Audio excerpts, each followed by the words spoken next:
Welcome back and thank you for joining A Shark's Perspective. I am Kenneth Shark Kinney, keynote speaker, strategist, and your chief shark officer. So how are you and your brand going to stand out? When competition is tougher than ever, competing on price or product isn't what it used to be. But how do you stand out in a crowded marketplace that is constantly evolving? Are you creating a remarkable experience with what your brand has to offer? Is it an experience maker or breaker? Dan Gingiss is a keynote speaker, customer experience coach, and the author of The Experience Maker, How to Create Remarkable Experiences That Your Customers Can't Wait to Share. And on this episode, we'll discuss customer experience, how to leverage CX in your marketing, price versus an experience, social media metrics, personalization, making experience more witty, immersive, shareable, extraordinary, and responsive, pain points, sparklers versus candles, a Tex-Mex restaurant and some so-so reviews, ever forward with Ann Handley, CX for pets, a 10-day challenge, a Shark Tank experience story, difficult mixed drinks, Chicago baseball, and a lot more. So let's tune in to an experience-making Dan with an experience-making shark on this episode of A Shark's Perspective.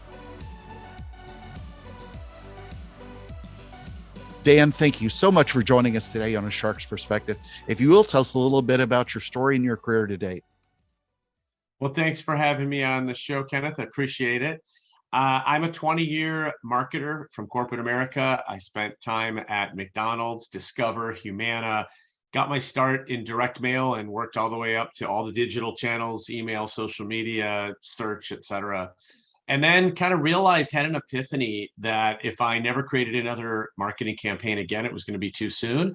And that the actual best way to create the kind of marketing that all marketers are looking for, which is word of mouth, was actually to focus on customer experience instead.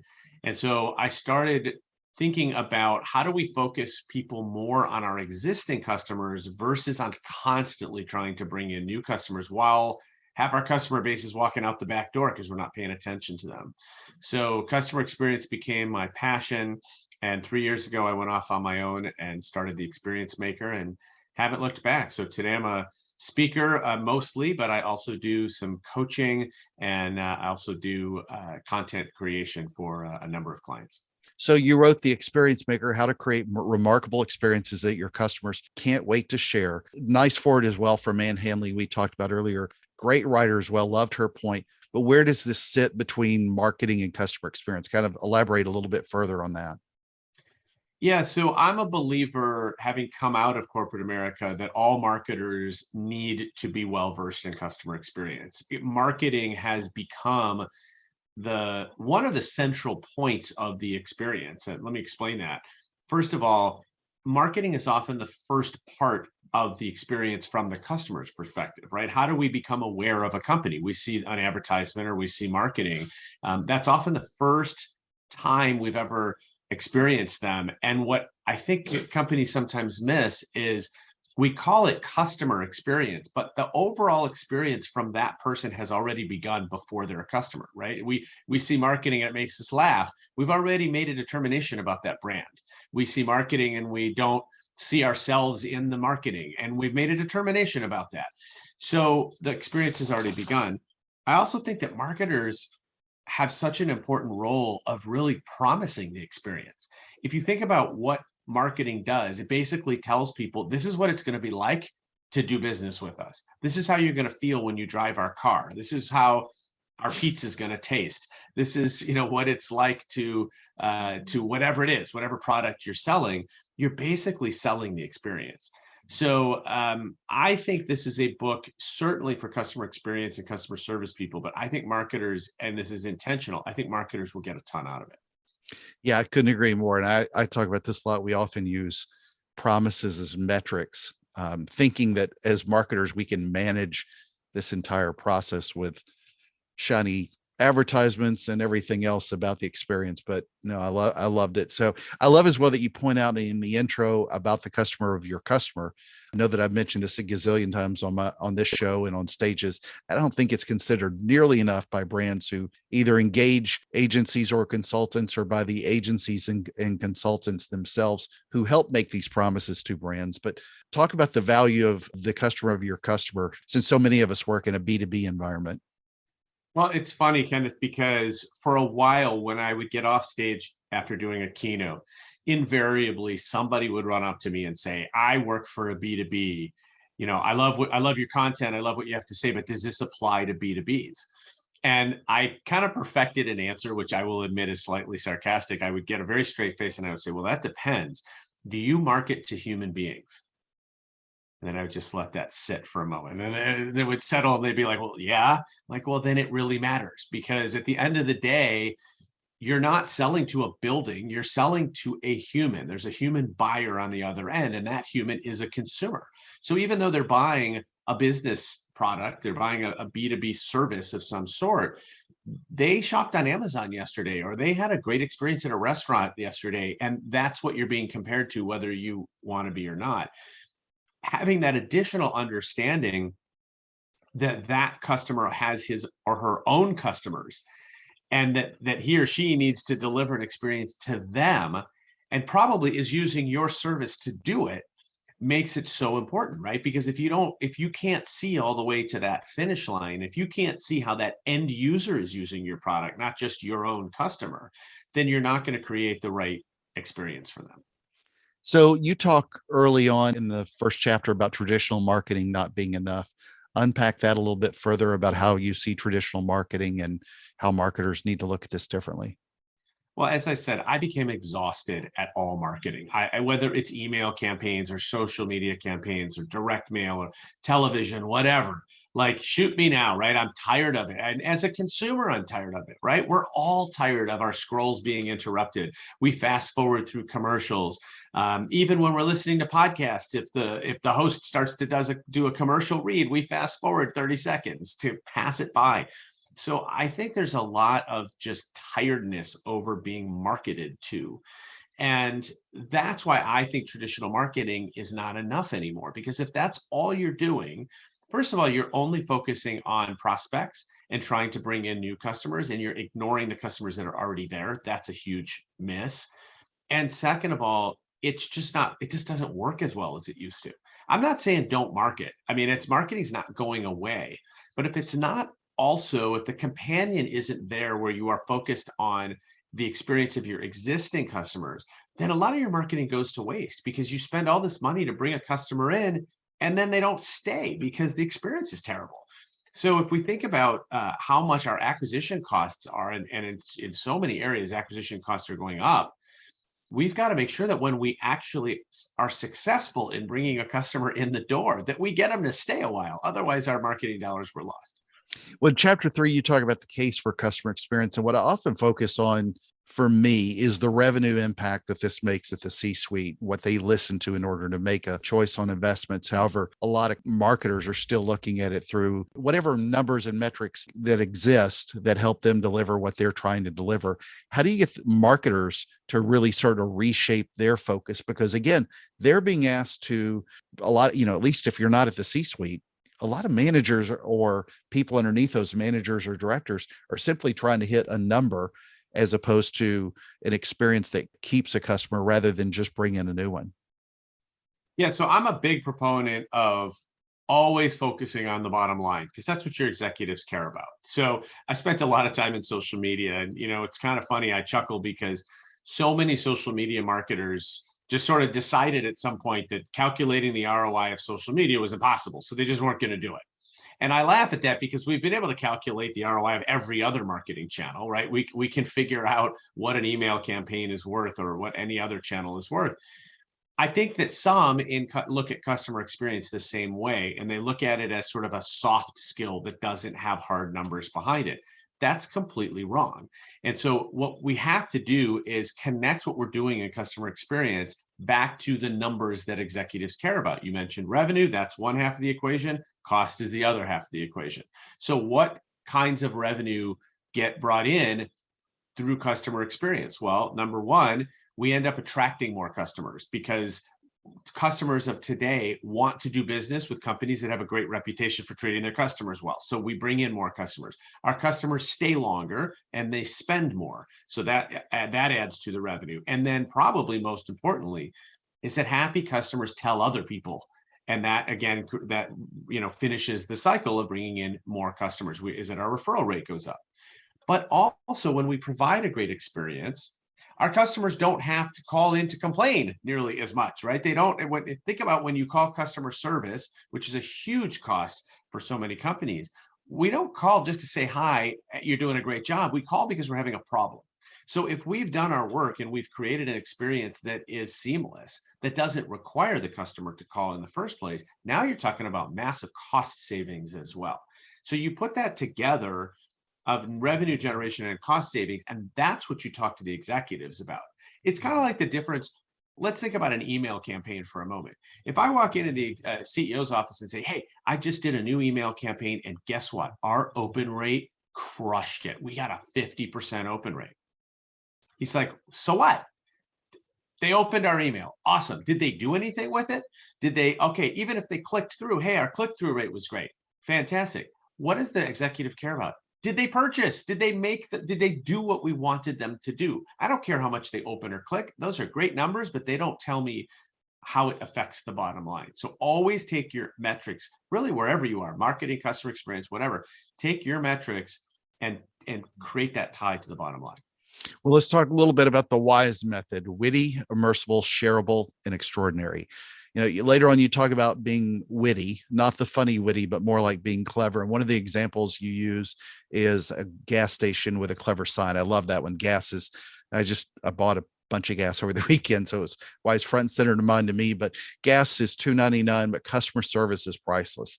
Now, if this gas station is across the street from another gas station selling gas at the same price, do you choose this one or the one selling 99-cent bottles of soda? You choose this one because of a couple of words on their sign that makes it feel more like a welcoming place. That's witty, and I get it and agree. I would do the same, but thinking about what you just spoke about, I think goes with this question as well.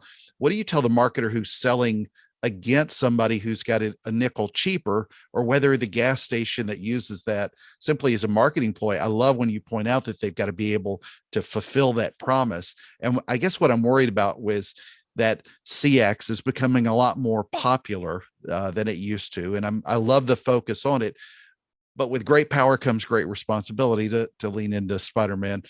This is becoming, I worry a little bit about this becoming more of a tactic than a practice. And for a lot of consumers, it may be too late once they've spent their money. So how do we build witty and still fulfill a promise?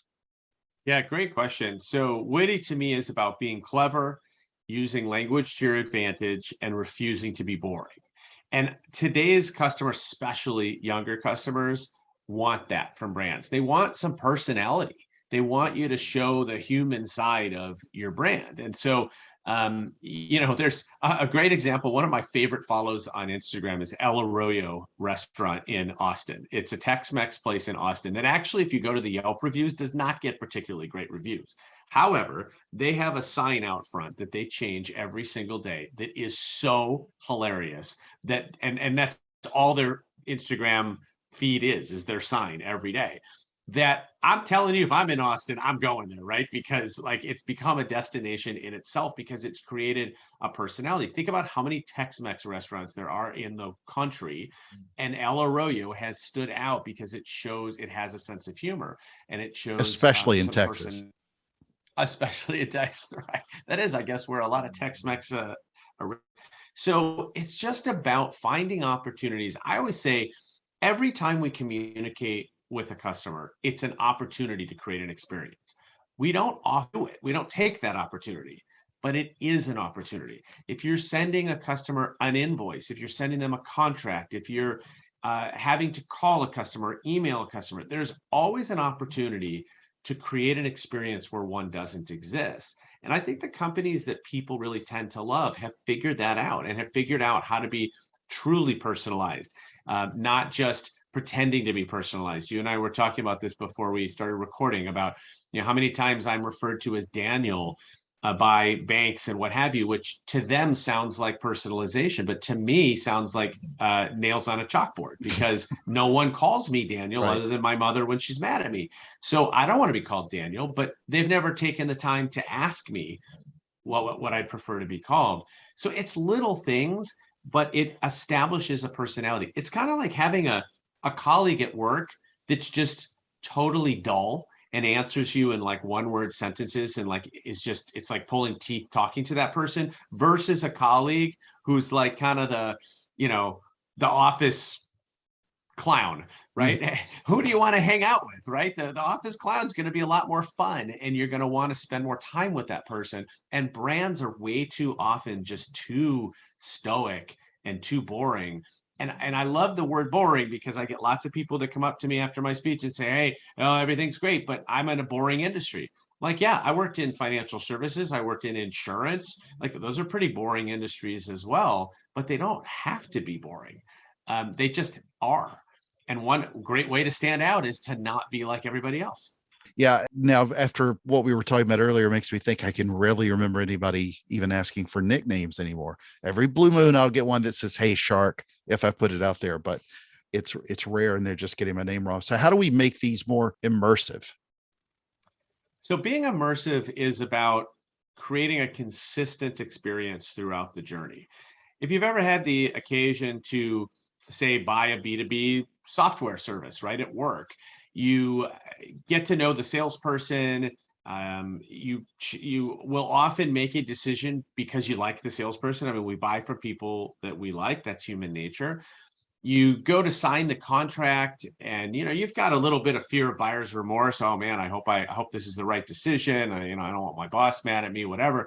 And then as soon as you sign the contract, that salesperson that you really liked kicks you over to a different team and says, later, I got to go sell somebody else. Well, how does that make you feel? Right? You're sitting there saying, man, I hope I made the right decision. And I bought it because I liked Shark, the salesperson. And now the second the ink is dry, Shark is off to somebody else, doesn't care about me anymore.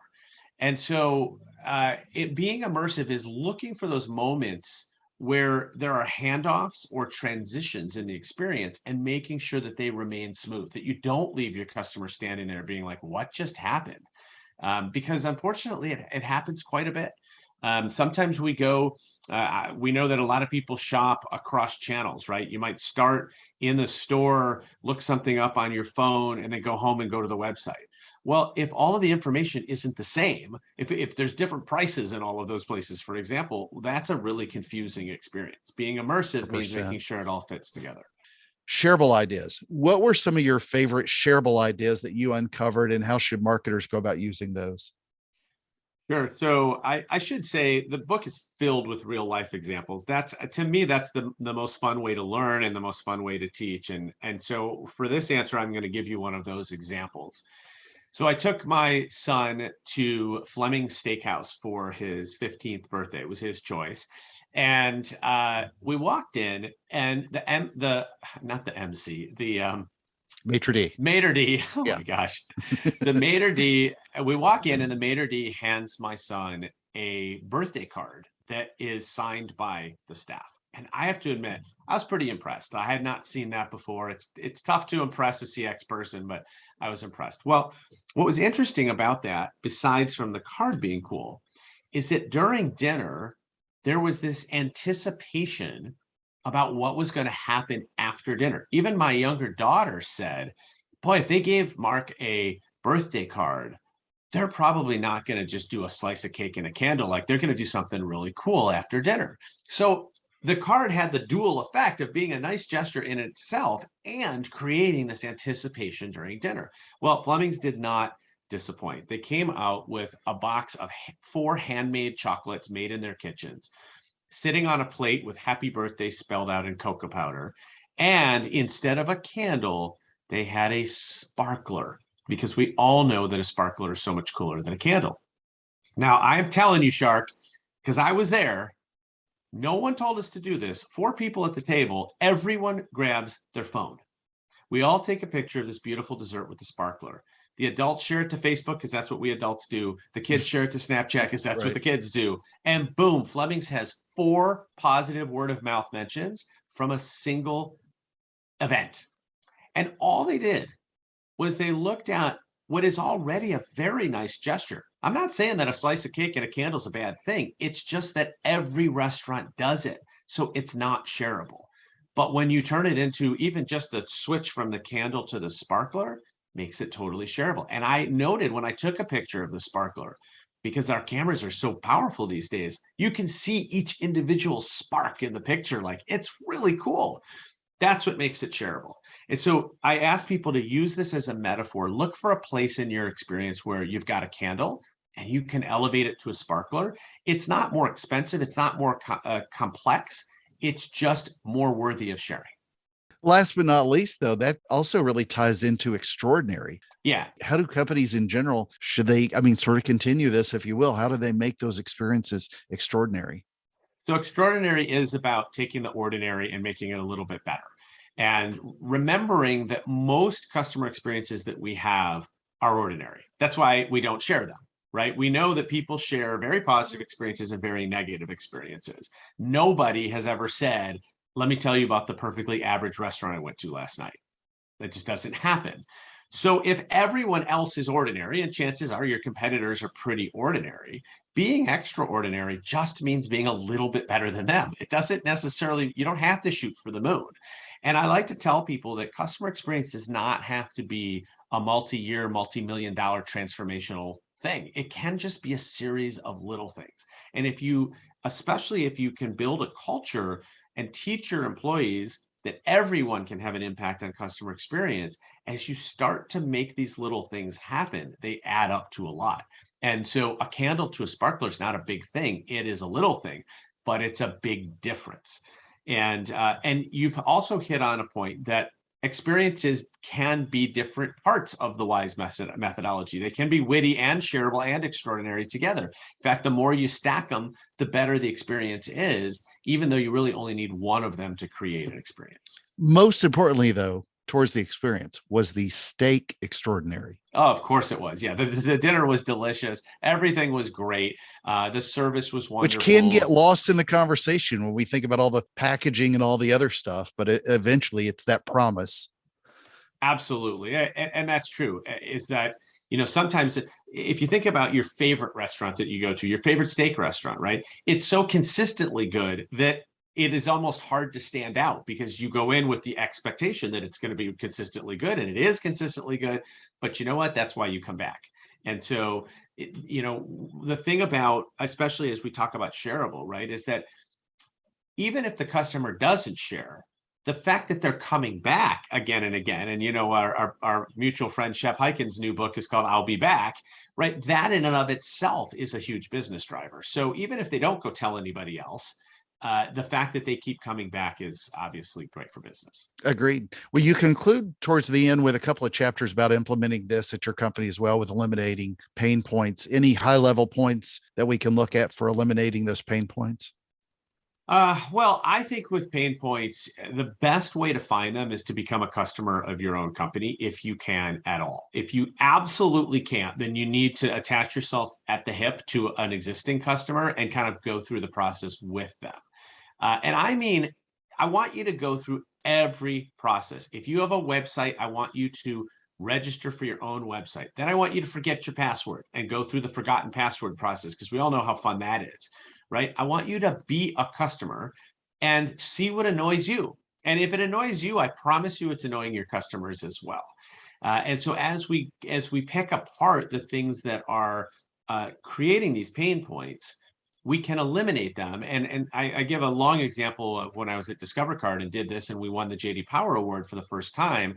And I believe this was absolutely connected, is, customers understand today that companies will make mistakes. I actually think for the most part, customers can be pretty forgiving. It depends on what happens when you make, what happens next. How do you resolve the mistake?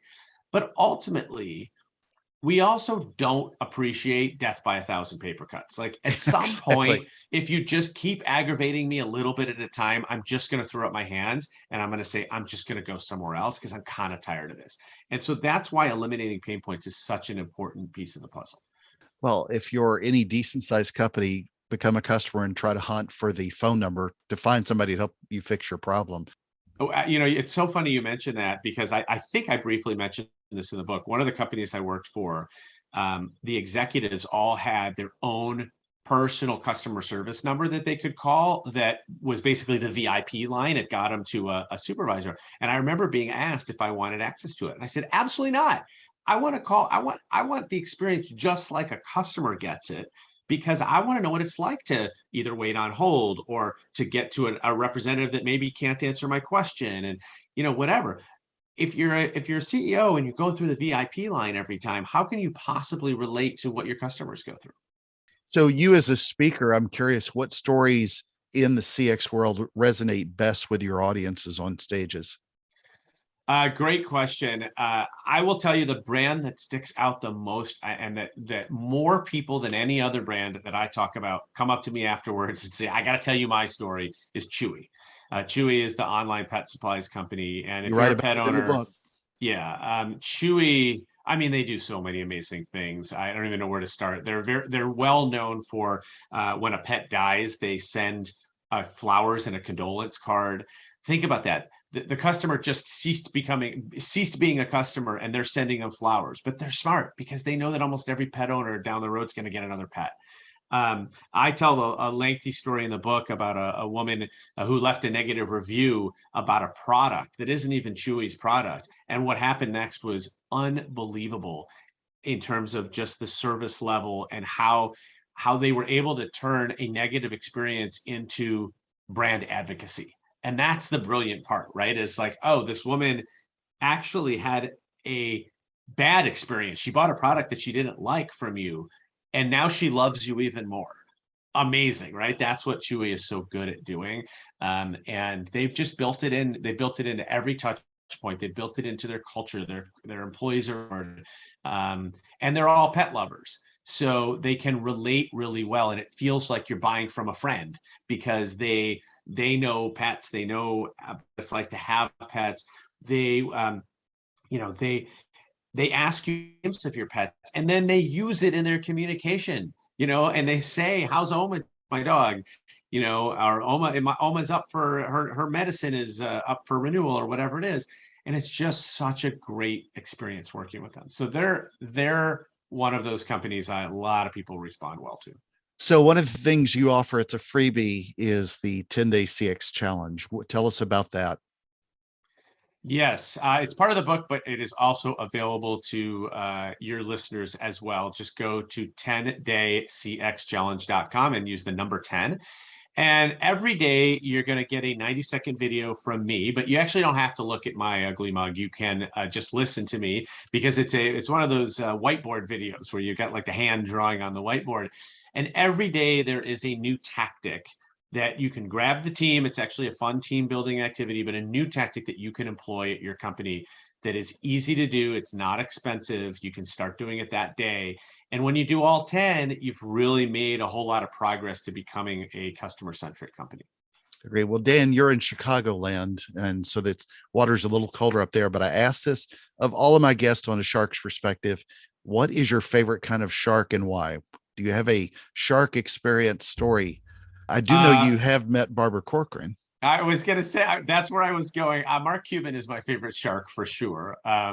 And Barbara, I did get to meet Barbara and get a signed copy of her book. And I was the only one in the line of 300 that gave her a signed copy of my book at the same time, because I was like, why not? But yes, I do not swim with the sharks nearly as often as you do, but I do watch Shark Tank and love it. And I watch it with my kids. I think it is great. It's great programming for kids and teens to just believe that they can do anything with a great idea. Could not agree more. Well, Dan, this is a special time in the show where we get to know you a little bit better. Are you ready for the 5 most interesting and important questions that you're going to be asked today? I am ready. All right. Your family's old business appeared in the scene of the Blues Brothers. So question number 1 is Dan Aykroyd or John Belushi? Definitely Belushi. And I just saw Aykroyd in the new Ghostbusters, the new-ish Ghostbusters movie. Still reminded me of Belushi and how brilliant he was. Yeah, and one of my favorite unsung movies is Taking Care of Business, which stars Jim Belushi. And as you mentioned, I'm from Chicago. The Cubs He's a win the World Chicago, Series yeah. in that movie, so Yeah. that's one of the reasons I loved it. All right. So I've asked this question to somebody in the CX customer service world as well. It reminded me when you said that you'd worked for McDonald's or with them on marketing stuff. Number two is quarter pounder or the Big Mac. Absolutely, the quarter pounder. Don't even have to think about it. I think that's the best sandwich on the menu with cheese Best sandwich in relative terms, though, on on their menu. McDonald's menu. On Yes. their menu, Yes. yes. Yes. All right. Number three, you're a licensed bartender. Which of these difficult to make drinks would you prefer making if asked by a customer to choose? The Commonwealth or the Ramos Gin Fizz? I'm going to be perfectly honest. I probably couldn't make either one of those right now, but I am a gin guy, so I'm going to go with the gin fizz. Okay, so the Ramos is the one down in New Orleans where they shake until you can't shake anymore. And the Commonwealth has 71 ingredients. This was, according to liquor.com, two of the five most difficult ones to make. And I would just take a good old whiskey sour or fair enough, something like that. So I read on your site where you'd sung the national anthem at 3 Major League Baseball stadiums. Which stadiums were they? Wrigley Field, whatever they're calling Comiskey Park these days, and Miller Park up in Milwaukee. Okay, great stadiums. So with you being such a big baseball fan, if you had a choice of baseball movies to watch, which would you choose? We'll go west of you, Field of Dreams, or east of you with Major League. So I'm glad you mentioned that one. Major League is not just my favorite baseball movie. It is not just my favorite sports movie. It is my favorite movie. Really? Yeah. So Major League for the win. I just watched it again not that long ago, and be glad I didn't ask you Rookie of the Year with the Cubs or 8 men out with the White Sox. So I'll tell you, Major League. Hopefully you agree. It holds its own all these years later. It's still funny. It's still relevant. So many actors too that are still big today. When Wesley Snipes, yeah, it was great. Tom Berenger, so many good actors. Rene Russo, Bob Uecker, one of the most brilliant announcers of all time, and in that movie was fantastic. Absolutely. All right, and number 5, and the most important question you're going to be asked today is biscuits or cornbread. Ooh, it's a tough one. I'm going to go with cornbread if I had to choose. You're in corn country, so it makes sense. Dan, where can people find out more about you, get a copy of the book, keep up with what you're doing and more? Sure. So dangingiss.com is the best place. It's DANGINGISS. Also very active on LinkedIn and Twitter, especially. The book is available at Amazon, Barnes & Noble, Books A Million, wherever you want to buy books. And we didn't talk about it, but the R in my Wiser framework is being responsive. And I practice what I preach. So if you reach out to me, I will be happy to respond to you if you have questions or comments. Dan@dangingiss.com. Would love to connect. Great point. Dan, thank you so much again for being with us today on A Shark's Perspective. Thank you, Shark.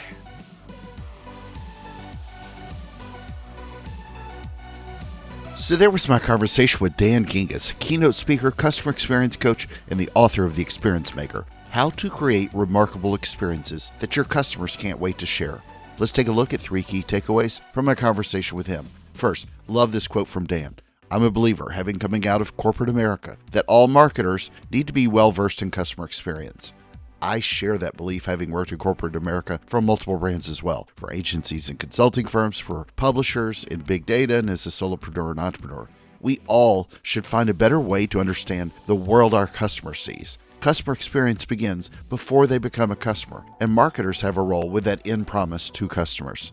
Second, in a side conversation, I told Dan offline how much I appreciated the B2B comment with responsibility to the customer of your customer. I've said this many times on this show. Agencies own some of the responsibility. Again, it's part of that promise. And remember, every agency on the planet says that they are, in air quotes, an extension of your team. You have to think about the end customer and not just the B2B logo or building, as he said, when you're selling this promise. That understanding makes it incredibly important for all marketers to understand. Third, we as customers are tired of marketing, tired of the campaigns. Your consideration, and I cover a lot of this in my upcoming book, should also include consumers who are part of that experience but haven't bought yet. Then ask if your customers later will enjoy your marketing, or do they skip forward like everyone else until they end up in the arms of another brand. So show them more love. Got a question? Send me an email to kenneth@asharksperspective.com. Thank you again for the privilege of your time. I'm so thankful to everyone who listens. Please consider writing a review and letting me know your thoughts on the show. It's time to go out there and create a remarkable experience of your own, and I hope that you'll join us on the next episode of A Shark's Perspective.